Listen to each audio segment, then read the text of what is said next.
Slowly come back.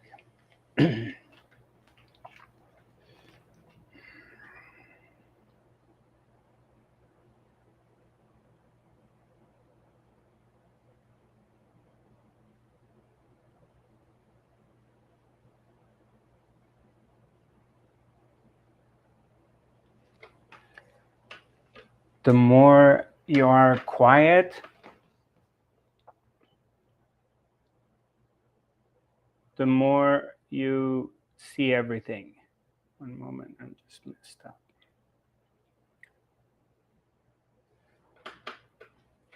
The more you become quiet, the more you get expanded. It's the opposite of acquiring knowledge. You get to a point on your spiritual practice that you will stop reading spiritual books. It just, everything becomes kind of meaningless, and because it becomes knowledge. You're acquiring a lot of knowledge by reading a lot of books, and it becomes useless because you get influenced by all this knowledge, and you start picking up these different practices. And then after a while, it gets so much, because from morning to night, you have to do 10, 20 different rituals. And eventually you get to a point that you get frustrated and it gets too much, or you get sick, or you break a leg or an arm, or something happens, you're forced to drop everything and rest for a month or two, and something happens in life, whatever that is, and it forces you out of it. And then it brings you to this point that you realize, oh wow, I can just take it easy and just be and not have to do anything. So, but this process is very natural for the seeker, because you are basically waking up from this sleepy part and opening up to the expansion, and there's a lot of information starts coming in. You get exposed to all kinds of different practices and spiritual methods, ideologies, and naturally you start to check them out and read about it and pick up different practices. But eventually, after a number of years, and depending where you are on your spiritual growth, on the cycle of your awakening, eventually you drop practices. It gets very narrowed down to one thing, one or two things.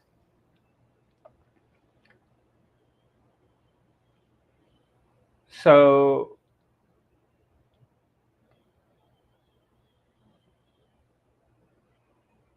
like anything else in life, if you want to become a specialist in whatever you do, you have to get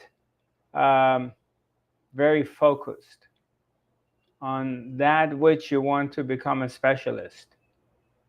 And same thing here is, eventually all these other stuff, they fall off, and things get more simple and simple, because it has to be simple.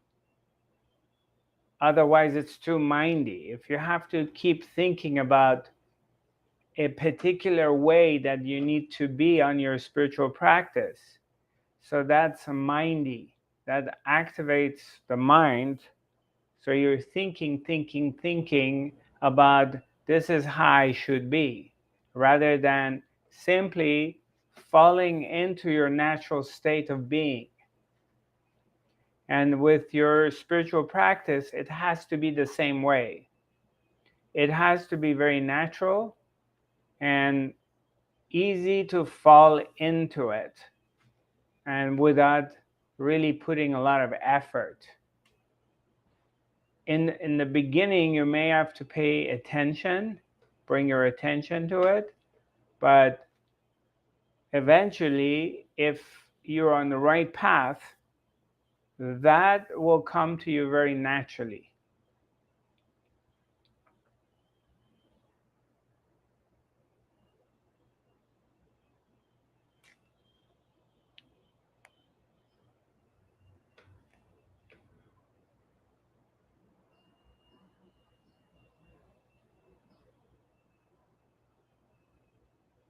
And this shift is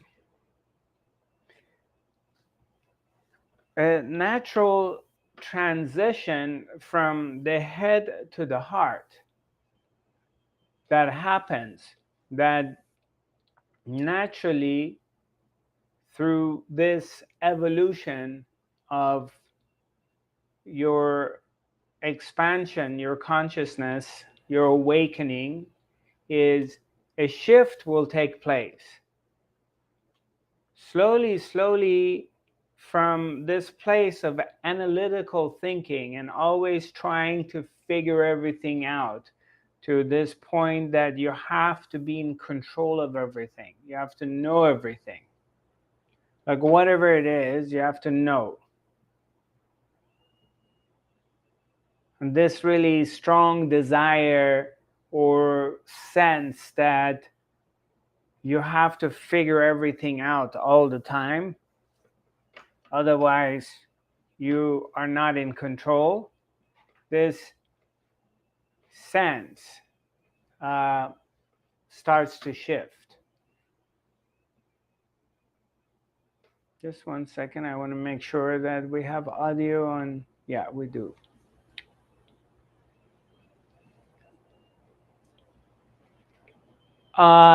Let me explain this a little bit more to you.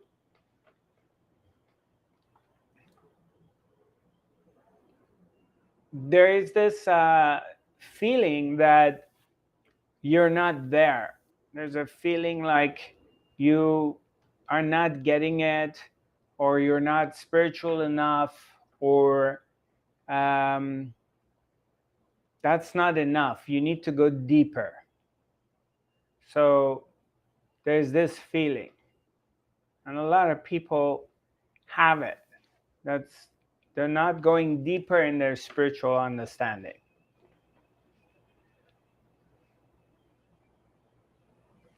Later on, when you get it and things really click, you realize that this process from not getting it and not feeling like you're not there, it's it's a transition. Something is shifting. And what is shifting is slowly, slowly, you kind of settle down into this place of being. You're just hanging out. You're in this place of simply being. Of you come to this understanding like there's a lot you don't understand, and a lot that you probably would never understand. And you kind of relax into letting that go, that you don't really have to know everything. And it's interesting because in letting that go and kind of like learning, it's like you're learning a new language, you're learning a new way of being. And this new way of being is really based on spending more of your day, the time in your day, into a natural state of being. And that natural state of being is connected to your heart and your inner voice. So intuitively, you just know what is the next thing to do during the day. What is it you need to do? Where is it you need to go? And so intuitively, things get lined up for you. Even though, I mean, of course, you use your mind, and in using your mind, you're naturally have a series of different things you're supposed to be doing today. Okay, you have to make a phone call to your insurance company, you have to go do some shopping, you need to call your mom, all the stuff you need to do. But in this new way of being, something intuitively prioritizes stuff instead of your mind prioritizing it. And what you may be thinking you need to do first, you may do it last. But in a very swift and easy way, you get everything done without putting pressure on yourself. And everything gets done naturally. And whatever is left over that you can't get done that day, you do it the next day, because you're not being regimented about it. You're not really forcing yourself, banging in your own head that this must be done today. And so as a result of that, it takes creativity out of it. So you are not able to be creative because you're forcing yourself to do something. It's like, let's hire, I'll use an example. So what some of these companies, let's say like Google or Snapchat, these internet companies, for example, what they discovered was, we have hired, let's say, 50 or 100 artists or creative minds. First of all, what they did, for example, let me explain one thing. Google moved its headquarters to Venice Beach, California. What they thought was, okay, rather than taking this company to Bakersfield or somewhere in the middle of nowhere in Nevada or whatever, or somewhere which is not happening, why don't we take this company to a very trendy, happening area by the beach to attract young, creative minds, attract this artistic type of employees who, they're very creative, but they want to live somewhere cool. They don't want to be living in Silicon Valley, or they don't want to be living in Bakersfield in the middle of nowhere because the rent is cheap. And so we go build a facility in the middle of nowhere to bring in 5,000 employees where they don't want to be. Is we're going to find a place for them that they really want to be there. The weather is good, it's by the ocean, people are very athletic, people are very healthy, and they can ride their bicycles around. The employees, they can come to work without wearing a tie. They can just dress the way they like to be, in their jeans and a t-shirt. So, and then when they do come in, is we're going to create a situation that they can come, these artists sit down there, smoke their cigarettes, they can drink coffee, maybe they drink a little bit of whiskey, and they're hanging out and they're talking to each other or not doing anything. Okay? And then in this hanging out, that you have space to just, even if it's 11 o'clock in the morning and you're smoking a cigarette, you're at work and you're drinking a little bit whiskey, you have created space. So this guy is not under pressure to create. So what happens is, by opening up space, then creation, all of a sudden ideas starts to come out of you. So the employee, by having space, because the artist, you can't put a bunch of artists in a room and say, okay, you're here from 9 to 5 and you have to come up with a creative design for whatever it is, if it's an aerospace company or if it's a automobile company or whatever you're trying to create, or you're creating a new game, um, a new internet game, or whatever people do. Whatever you're creating is that you have to create space. So if anybody's been in this creative process in their lives, you will see, like, if you put a time limit to it and you lock yourself up in a room and you force yourself to come up with a creative idea, or you have to write a book and you hit a block, it's not happening.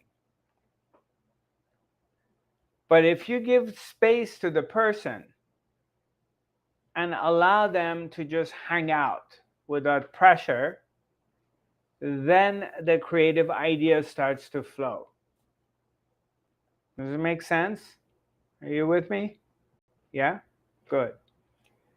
So what I'm referring to, and if you pay attention to yourself, you will see, you can see for yourself that when you're not under pressure, that you have to create something, be creative with something, ideas come a lot easier for you in comparison when you're forcing yourself to come up with an idea.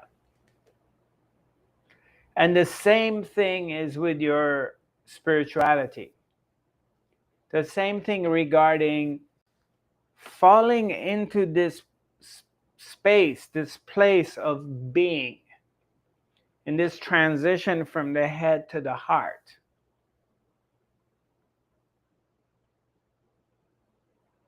As if you're meditating or you're doing any kind of spiritual practice. You have created space for yourself, for relaxing into that space and falling into a natural state of being.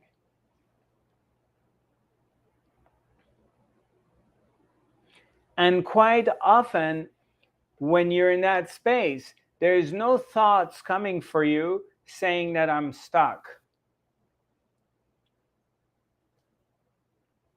I need to go deeper.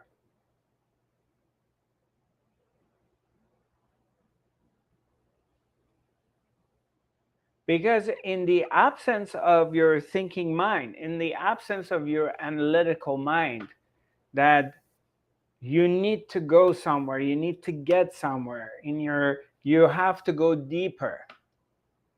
There is more. Okay? In the absence of those thoughts, what are you? Where are you? You're in a very natural state that you just are, and you're living in harmony with your surroundings.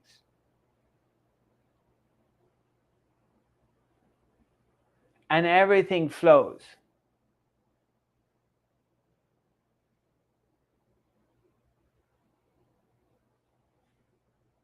And that's what happens to awakened beings, is there's a transition from the analytical thinking of must do this, must be there, must accomplish this, and I'm talking about their spirituality, to a very natural state of being. And in that natural state of being, whatever needs to be known, whatever wisdom is needed, existence will provide it. It gets downloaded to you. You figure it out.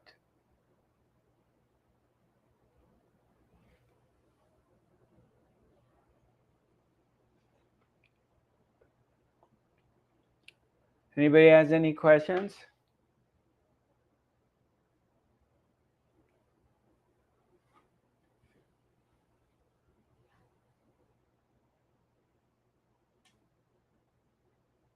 Hi, Minam.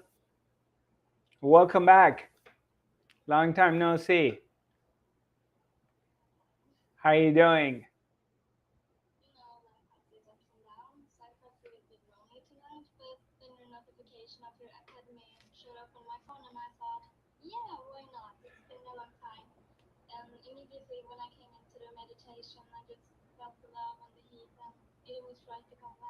Great. Welcome back. Nice seeing you.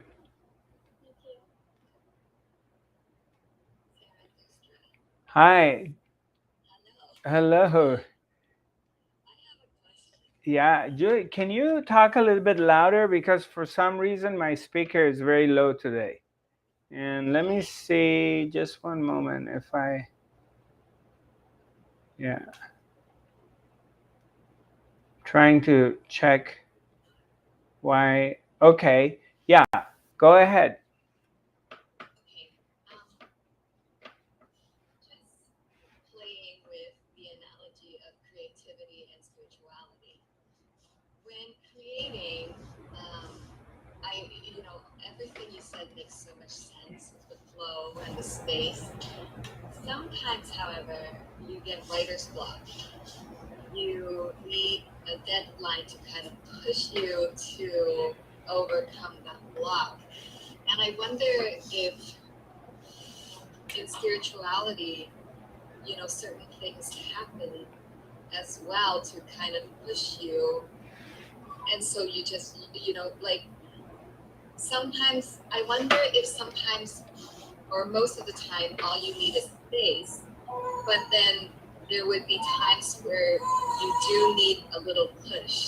Yeah, I get it.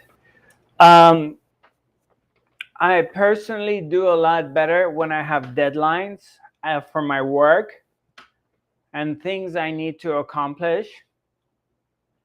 Um, but within the deadlines, I need space. So I get everything done, but then I need to do it on my own pace. And that means I may stay up till 2 in the morning, 2 days in a row, and keep working to get things done. But then I may not do anything for 2 days after that. I may just take an afternoon, even though I have a deadline, I may go to the beach and do nothing. But I notice that when I take that space, all of a sudden things get organized in my mind. And I know how to put things together versus if I lock myself up in an office or in a room and trying to force myself to get it done. And I give you an example, which is, I'm sure you're pretty creative and you know that. And congratulations, by the way, you're going to join us in Tulum. Yeah, love it. I'm very excited that you're coming. Um, like putting, for example, the Tulum um, um, material, the retreat together. So I had this idea from June when we were in Sweden to after I talked to Baramji and talked to a few other of our participants, and everybody said yes, yes, go ahead, we all want to come. So this is like June 12th or 13th, and I couldn't put anything together. I mean, I had an idea, and I talked to Amir, and we put something together, and it took me about 3 weeks to 1 month before things started to settle as far as how do I want this website, this material, these photos, this information to be shown. And countless hours uh, I put into changing things, moving things, bringing new photos, adding text, deleting stuff. And I couldn't force myself to put it together, but it took about 2 months. And finally, it all came together. So sometimes, like I'm putting my schedule of events for Europe together, and it's still not complete. This past few days, I had time to do it, but there were like pockets of time that I could have sat down and get into it, but somehow something doesn't let me do it. And then suddenly, in one afternoon, brrr, everything falls into places very naturally, without any effort.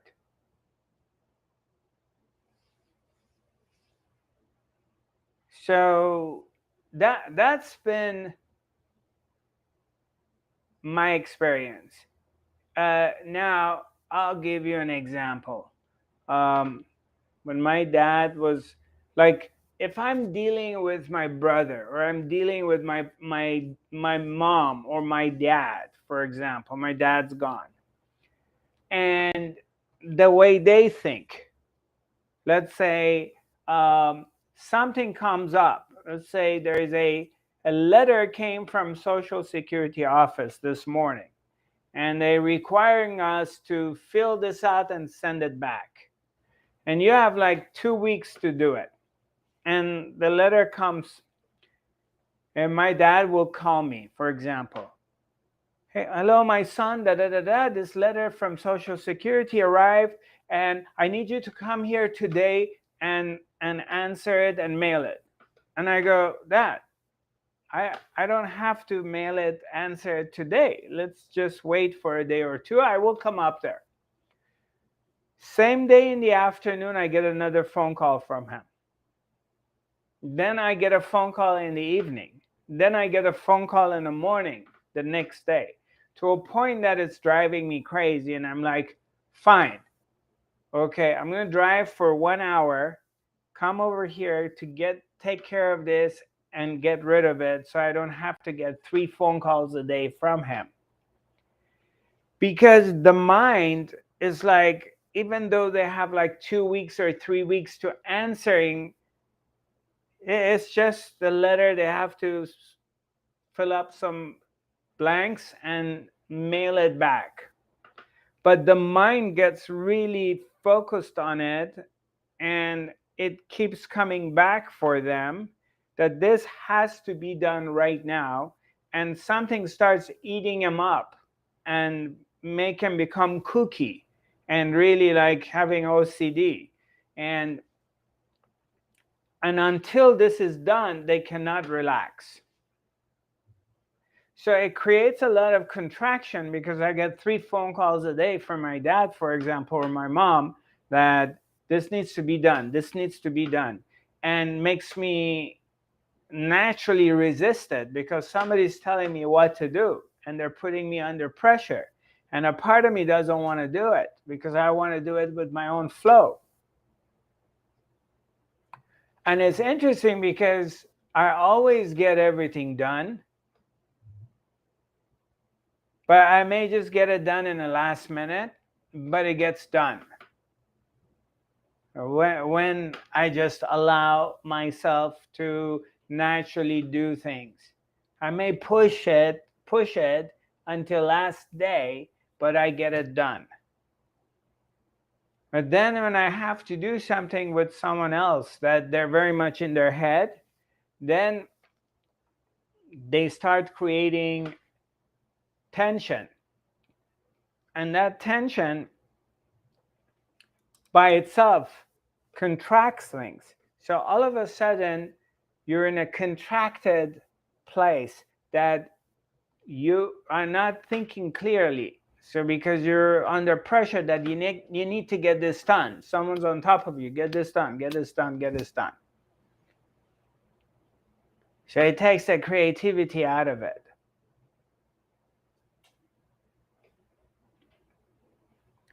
So with the spirit, back to the spiritual awakening,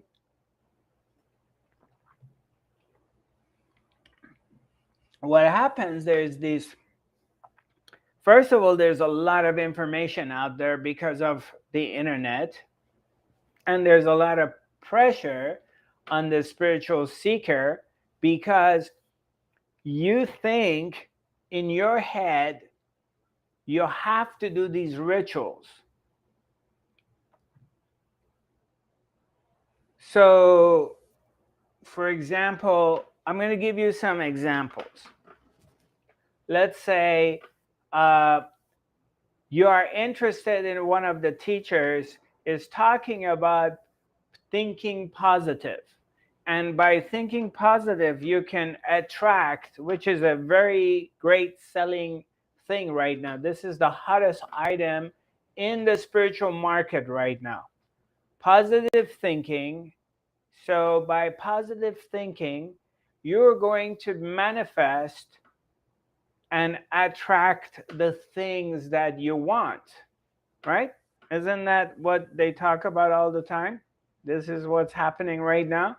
You think positive, don't say anything negative, don't think anything negative, because if you think negative, you may get sick, you may get cancer, you may have an accident, or your car gets towed, or you may not get the man you want or the woman you want, or you're not attracting any money, and blah, blah, blah, blah, blah. So you have to think positive.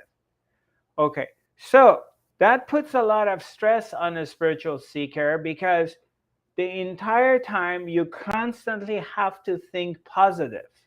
Okay, so try this for yourself.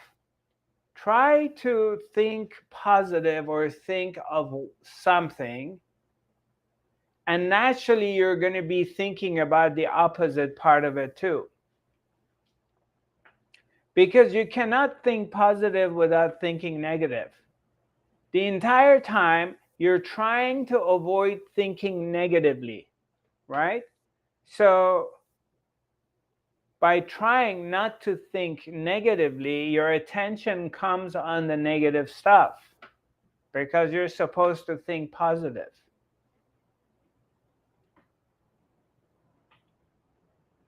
It's a trap. It sucks you into this place. For example, let's say I don't want to smoke cigarettes. So I don't want to think about cigarettes. So all day long, I'm trying not to think about cigarettes.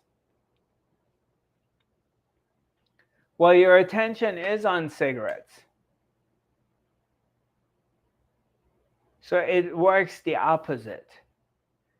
So that practice is going to wear you out. Now, let's say you read something about,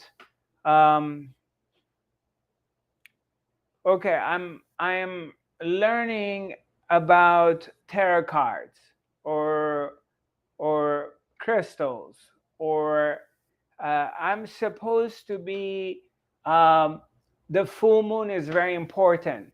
So on the full moon, I need to do a special meditation. Then on the glass of water that I'm drinking, I should print the word love. And on my bottles of water, I put the word love. And then I have to put these bottles of water outside in the sun so they get energized. And then I put the bottles of water on these little crystal pyramids that I have. So they get energized. Then on the bed that I'm sleeping at night, underneath I have a special mat. And that mat has all these little crystals in it. So that's supposed to energizes me too. Then every time I want to eat food, I need to bless the food to make sure that I kill all the bacteria in the food. So I need to do this. Then every time I go on a hike, I'm going to go hiking, and I shouldn't be drinking water when I'm hiking. And then when I end my hike and I come home, I get to my car, I shouldn't be drinking. I should wait for 10 minutes and then drink. Okay. So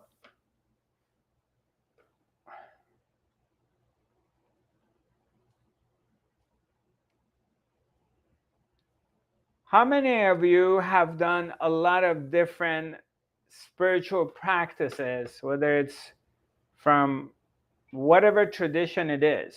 Okay, you read a book about, I don't know, the Turkish Sufis or Sufism and Sufi practices, and then you've read another book about the Maoris, this um, New Zealanders, shamans, that they do certain practice, and then the Native American practice, and and the new things that you've learned about thinking positive. Now, I've been there and I've done that. That all day long, I am doing something. Whether I'm putting my bottle of water in the sun so it gets energized, and then, oh, I can't, so I can't, no, I can't drink this glass of water. I need to write love on it, and I'm going to put it outside in the sun, and then I'm going to put it on my special crystals. If after a while it's exhausting, because all day long you're doing different spiritual rituals. And if you let go for a year or two, from the outside, someone's looking at you, they think you're crazy. You're kooky.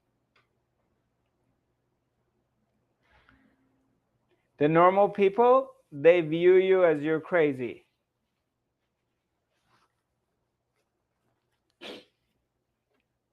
Because you're doing all these kooky stuff.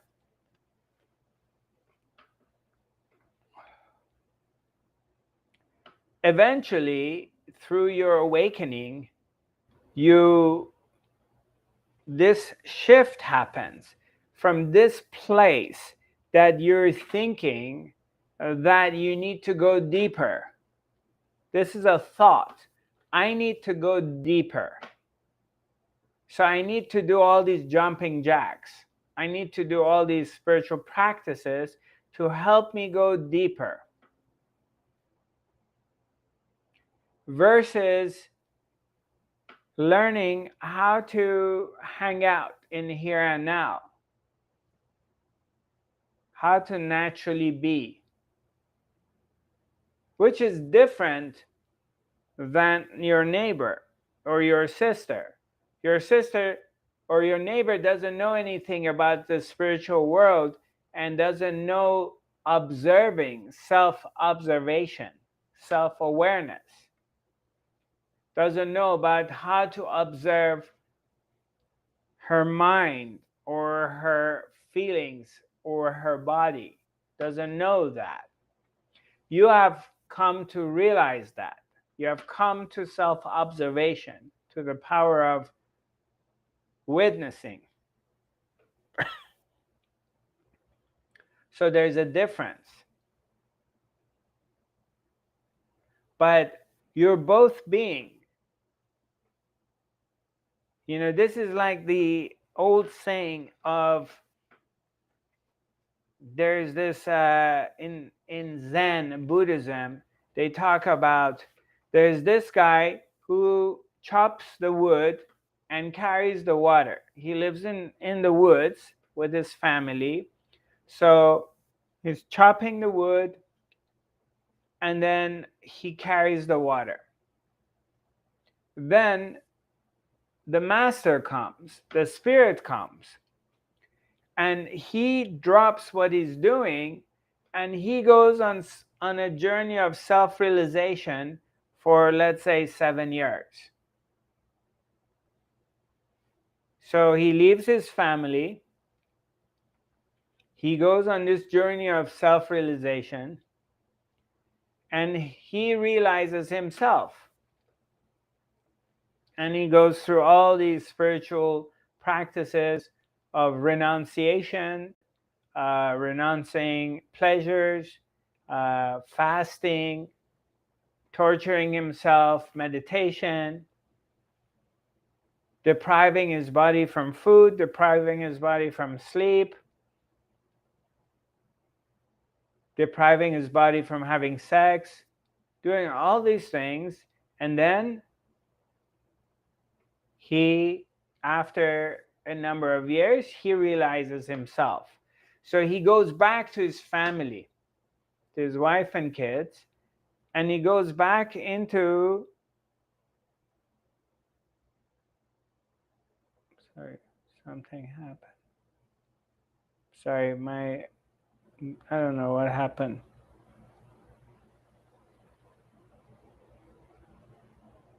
It was my Instagram just stopped. I don't know what happened. So he goes back to his family, and he goes back into what he was doing, chopping the wood and carrying the water. He goes back into same thing he was doing before. But the difference between prior to awakening and after of the awakening, he's still doing the same thing, but the difference is that there is the awareness here, and there is the realization that in this way of being, which you're doing the same thing as you were doing before, but now it's happening in awareness,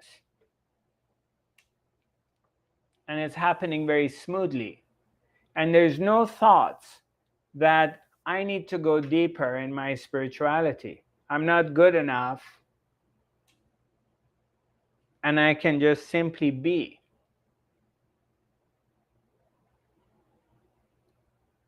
And that simply being is coming from a silent mind, because you have given yourself an opportunity and trained yourself to go beyond the mind into the silence, going from the head to the heart, from analytical way of being into a natural state of being in the heart.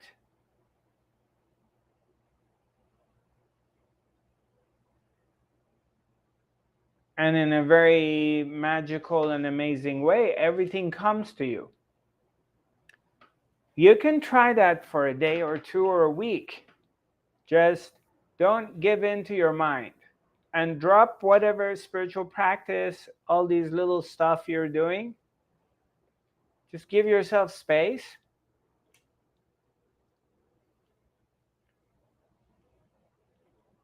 And then when the thoughts come like, oh, you're not doing enough, you need to be doing more, don't give in to it. Like, the thought will come that I'm stuck in my spiritual practice, I'm not going anywhere, and I'm not good enough, I'm not getting it, I need to go pick up a practice.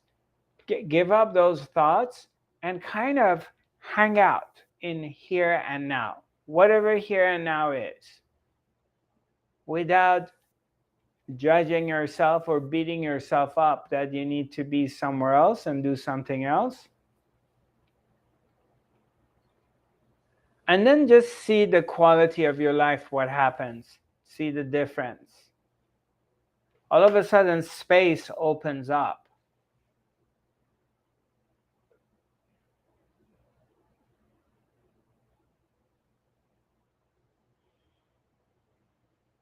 Hi, Monica. Welcome back. Welcome. Nice to see you. Yeah, then space opens up and the quality of your life changes because this pressure is taken away. The reality of it is no matter what you do and where you are, you're perfect. Because we're all on this track, this railway.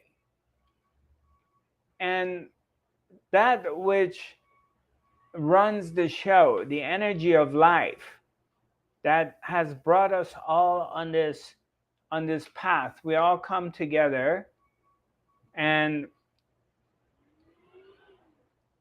we sit in silence.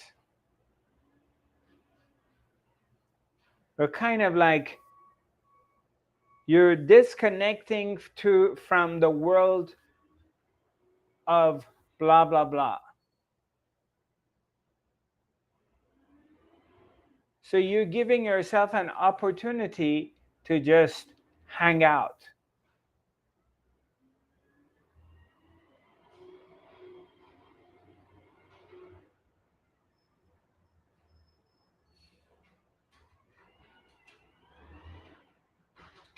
Because it's in that hanging out, in that just allowing yourself to be and just relaxing into here and now is where the goodies starts coming to you. The gems, the spiritual gems, the wisdom comes to you because you're just simply aware and you're quiet. And the more you're quiet, the more you can receive the wisdom. The more you're busy in your head trying to make something happen, the less you're going to receive.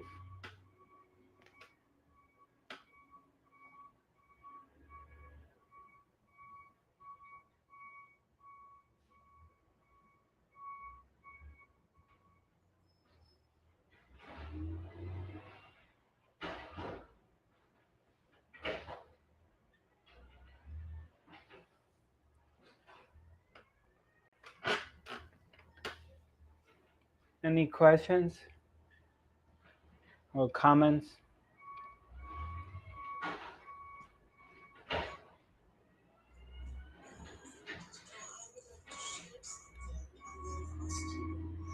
I can't hear you. Who is this?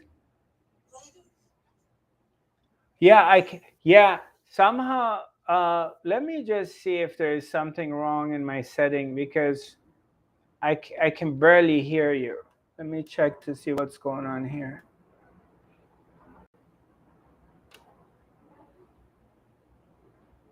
I need to find out what's going on with the sound here because I can't hear.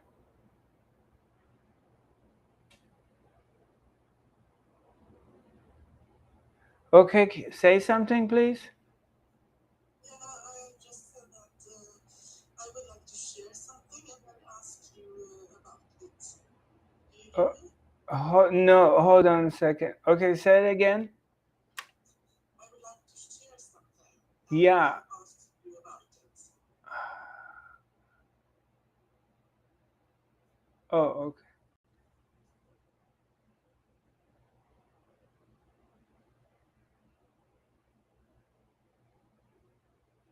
I don't know what's going on. I'm gonna talk to. When I see Amir, I'm gonna find out what the story is. Maybe he can help me with this because I can't figure out. Okay, I'm gonna do my best to hear. All right, go ahead. Okay. Throughout this year, I have been noticing that several times. During this year, you have what?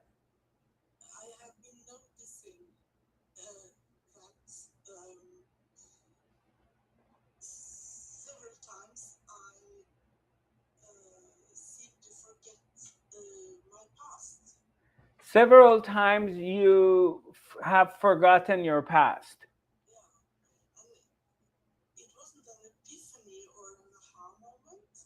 It was more like a kind of silent void that appeared. Like um, I started to wonder if it was dementia for me. Right, But right. you have said it several times, and you repeated it last week about not identifying with your stories. Yes. Yeah, and is it that is what is happening to me? Um, it's very much possible. Um, so let me make sure I understood. So several times in past, I don't know, month or two or year, it happened like you forgot your past. Yeah, Right. And so when you forgot your past, were you comfortable or you freaked out? neither. Right. Yeah, yeah. It was okay, but I was still asking myself what is going on. Right. Right.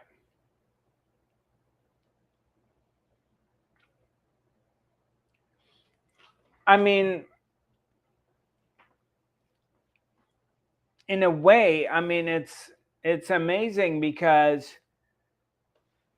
so sometimes I ask people like who are you if you don't remember your past? Then who are you? Let's say like something happened to me, I hit my head against the wall, for some reason I lost my memory and I can't remember my past. Then who am I then?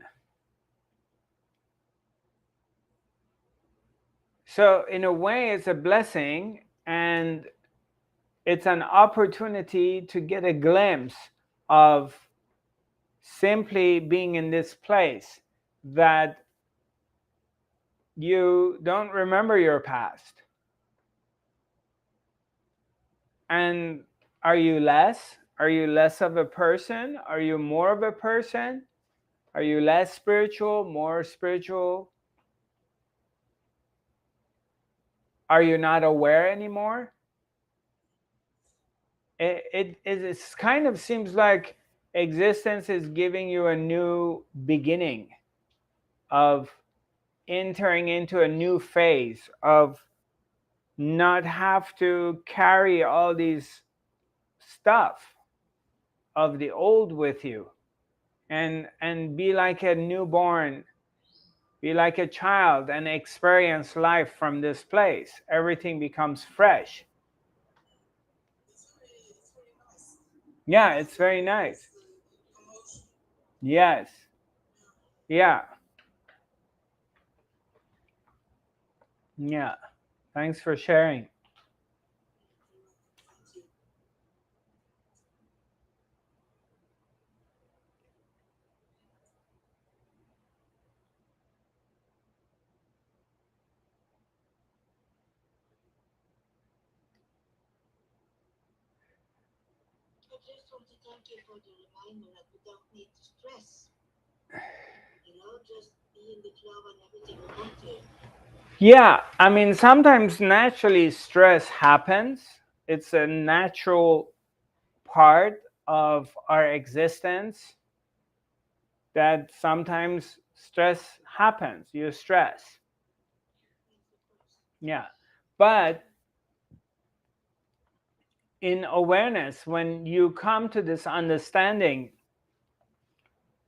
the more the more you learn to operate from silence, the more you learn to be quiet. And then when stress appears, you're more aware of it.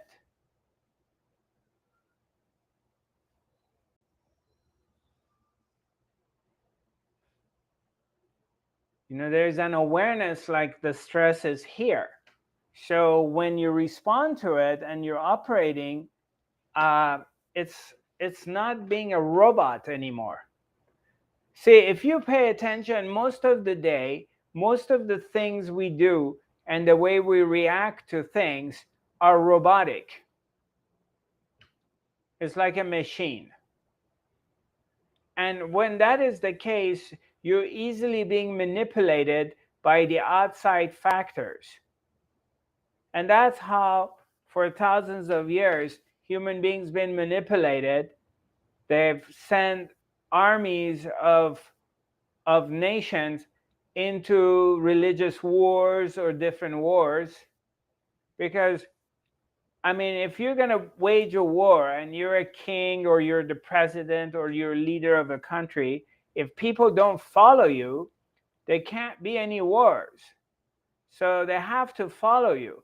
Means you have to sell your ideology and brainwash the public, the masses, into agreeing on going on a war. Elijah, are you trying to get my attention?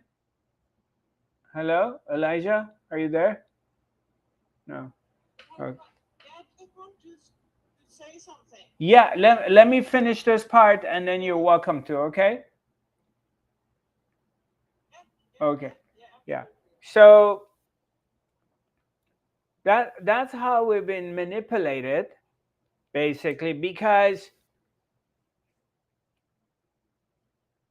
we easily allow ourselves to get affected by whatever news you're receiving, whatever that is, whether it's from TV or your family is giving you news or somebody is talking about someone else, and we give into it very easily, and we allow ourselves to get affected by it.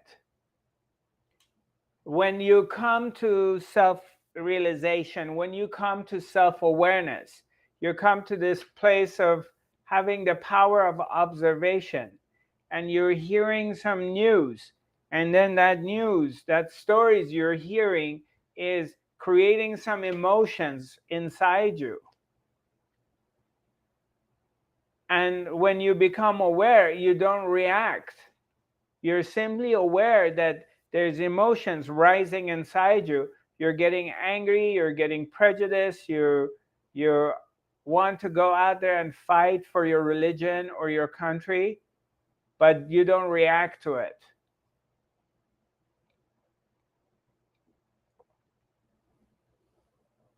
Or thoughts come that you hate a group of people or a nation or a race or whatever, but you don't react to it.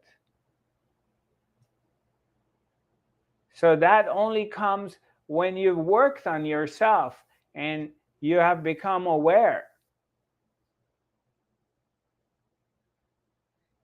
And sometimes I turn on the TV. I remember I was in I don't know where I was, somewhere in a train. Maybe I was in Norway. I was going from the airport to Oslo, and there was, this is before the pandemic started, but there was like, they were talking about a deadly virus, and on the TV in a train, I'm sitting there, I'm watching, and they're showing all these men wearing white, you know, they're all covered in this like a space suit thing, and they're carrying some material because of anthrax or some kind of deadly virus uh, that was spreading somewhere. This is like in 2018. And immediately it started giving me anxiety from this news. Immediately I felt like something in my stomach and my chest, and my heartbeat went up, and I started getting the feelings of anxiety. So, but if you don't have the awareness, you react to it. And that's how they control you, or outside forces control you. And I'm not just necessarily talking about governments, because they know how to do that. They've learned that a long time ago. But I'm just saying about anything else. Your family, your friends, your partner, your kids, society, whatever that is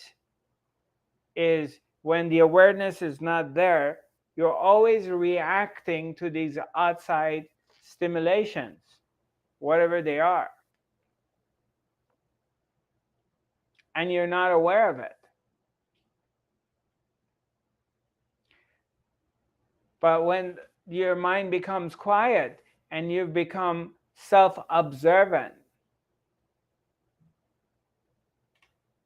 then you also see that some weird thoughts or feelings, emotions are rising inside you, and you don't react to it. You're simply aware of it, but you don't react to it. Elijah, go ahead.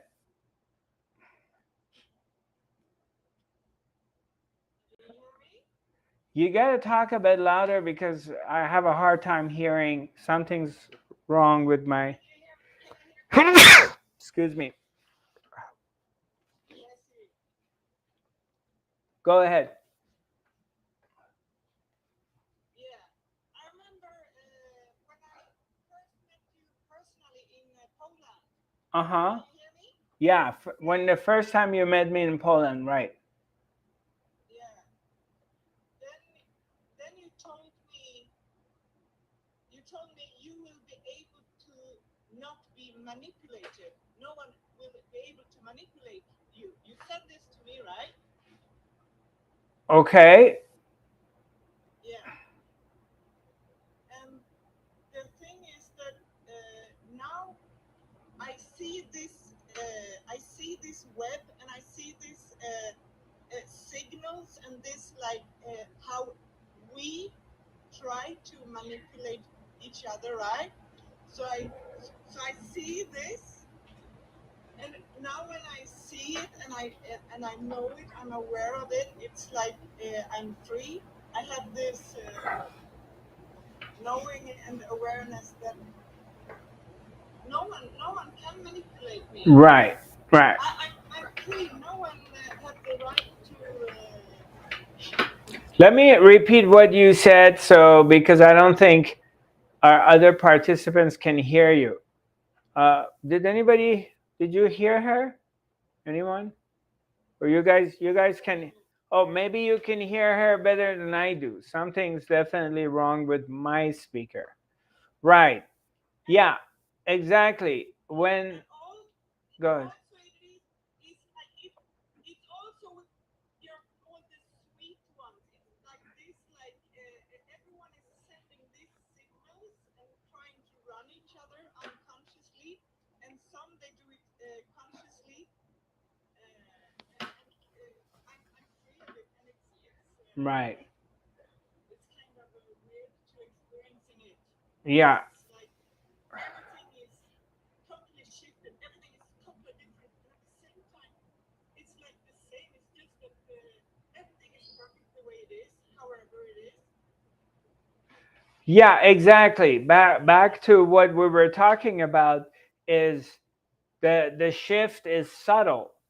It's not like all of a sudden you look at the sky and the sky is not blue and the sky has turned to be pink every day. Everything on the outside is the same, but your perspective have changed. You are seeing things from a different point of view. So in one way, it's like the old saying, what happens if a blind man all of a sudden can see? Someone they've been blind all of their lives and now they can see. Nothing and everything. To existence in life, nothing has changed. The day still turns to night, night turns to day. The postman carries the mail, the newspaper guy comes and delivers the newspaper every day. Everything is functioning as there was before. So existence keeps continue being. But to the person who couldn't see and now they're seeing, everything has changed. Because all of a sudden I have a hard time hearing you, honey. So I can barely hear you. Yeah. Sorry, I Yeah. don't need to Yeah. talk more. Anyhow, I just love you. Yeah. Thanks. Yeah. No, and yeah, I want to share one more thing. It is like also when I stop wanting to manipulate others, because I'm getting aware of that. This is what I've tried to do.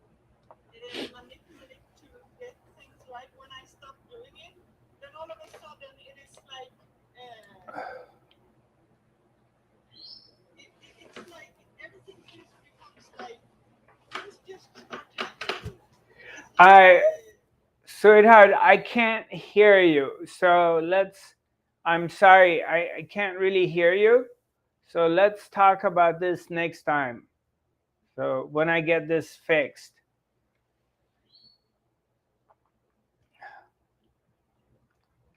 So in a nutshell, I'm just going to put this in a very, very simple message is basically at the end of the road, basically afterwards, after all the stuff you've done, you come to this realization that everything leads you into this place of natural, a very natural state of being, naturally being.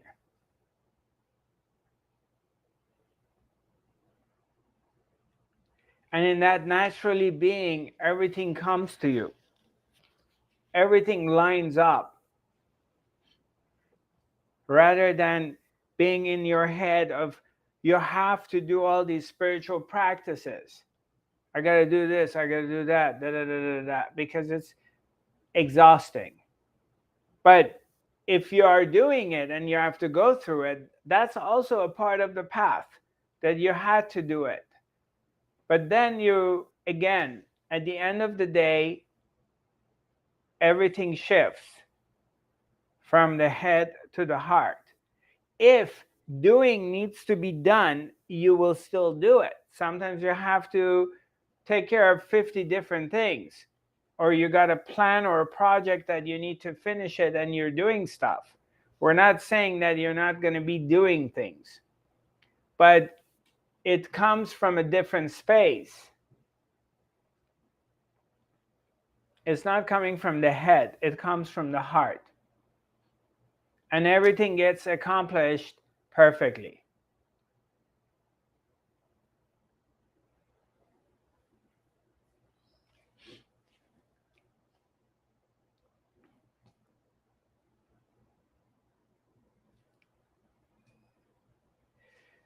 So, I am coming to around, I start my journey in this fall, inshallah, God willing, if nothing happens and uh, and the pathway is clear. So the journey starts from Warsaw, from Poland. Then I go to Norway, Sweden, and Germany. My Swedish program is not up yet on my website, which hopefully by the end of this week we'll put it up. Um, Also, we set up the retreat in Tulum. Already a few people signed up. I'm very excited about that. Um, Feel free to reach out to me if you have any questions, and I'll be happy to help you with that. Or Amir will talk to you. Um,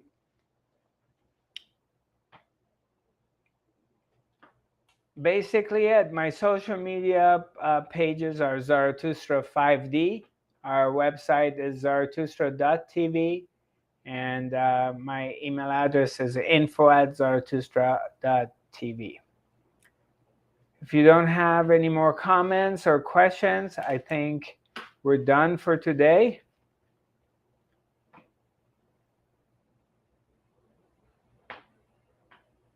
Feel free to reach out if you want to send me an email.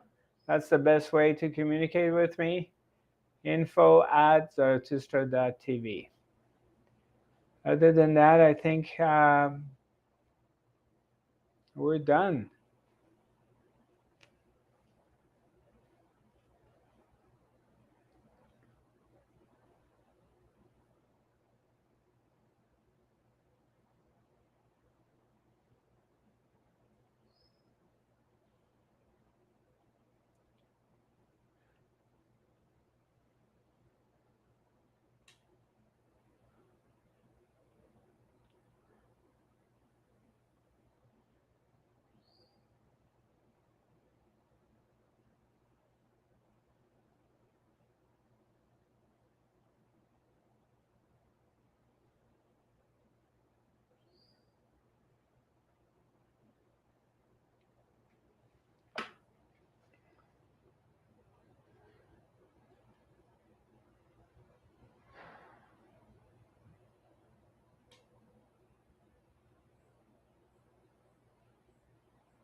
Thank you for joining me, and I look forward to seeing you next week.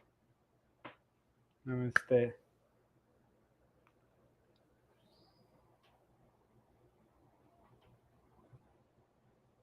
Hmm. Remember, just be easy on yourself. Don't beat yourself up.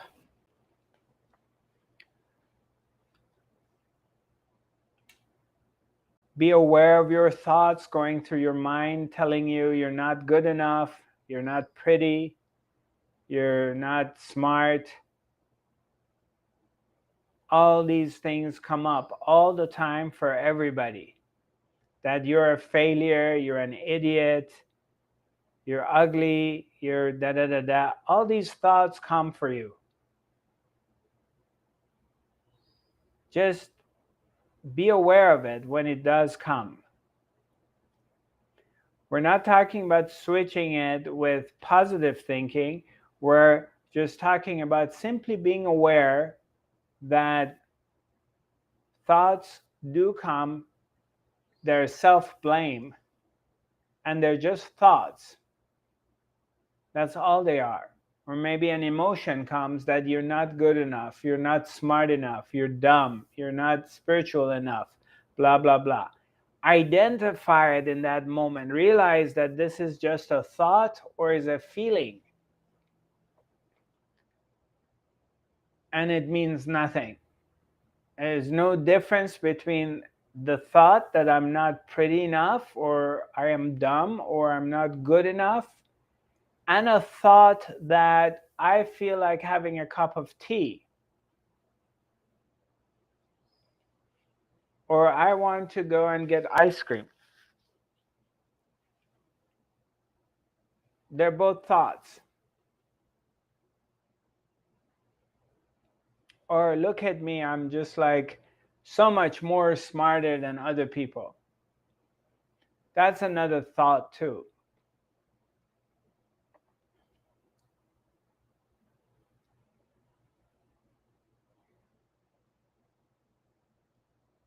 Don't give it any attention, because it's being seen, it's being observed. The observer, who you are, is simply aware of these negative self-blaming thoughts.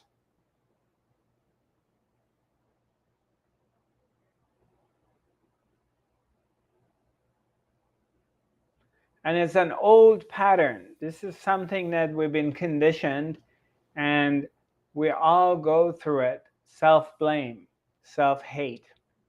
We beat ourselves up.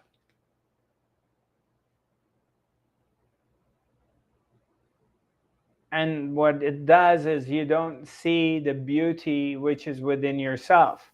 You don't see the shining diamond within your heart. It taints it. It gets tainted. You don't realize. You don't see the Buddha, because the Buddha is inside you. It's sitting there and it's watching. It's the one who's watching, the observer.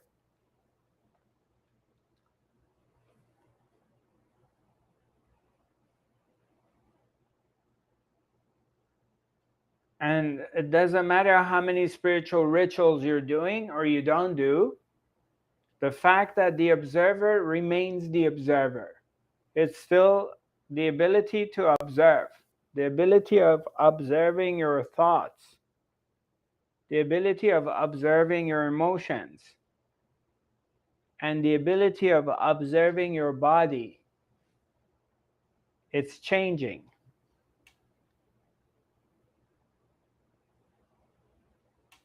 So in this very shift of a swifting, very swift shift into the being, that you're simply are aware, but you're not identifying with what you're aware of. You're simply aware of it. And that's what I was referring to earlier today in falling into this natural state of being rather than forcing anything. And then this quality of life takes place because you see very naturally everything comes to you. And there's no need to try to manipulate it.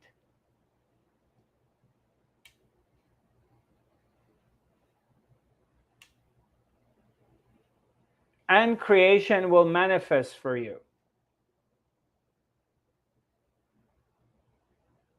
Manifestation takes place because that's a natural phenomenon.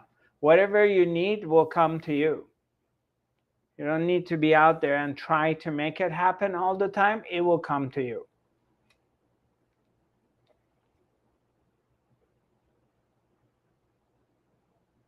You can observe it. You can see it. Like all your needs are always being met. Not necessarily what you want, but whatever you need comes to you in a magical way for all of us. So in that you can relax.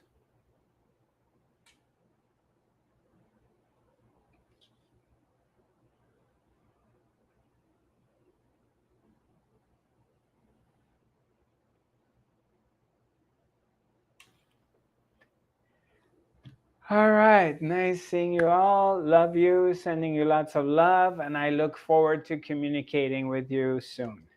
Namaste.